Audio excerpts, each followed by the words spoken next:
வெறும் பருப்பு கடைய போகிறோம். அது ஓரம் பருப்பு நல்லா 2 தடவை வாஷ் பண்ணி வச்சுருக்கேன். ஒரு பச்சை மிளகா, கொஞ்சம் பூண்டு, ஒரு தக்காளி போட்டிருக்கோம். 8 சின்ன வெங்காயம் 2 சும்மா கட் பண்ணி போட்டிருக்கேன்.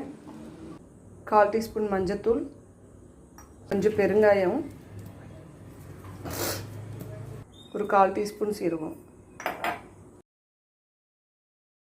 எண்ணெய் ஊற்றினா பருப்பு சீக்கிரம் வெந்துடும், கொஞ்சம் டேஸ்ட்டும் நல்லாயிருக்கும்.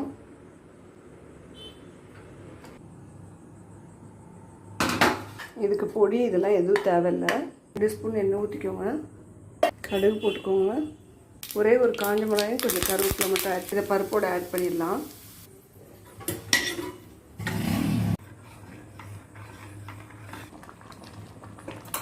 சாதம், சப்பாத்தி, பூரி, நான் எல்லாத்துக்குமே இது நல்லாயிருக்கும்.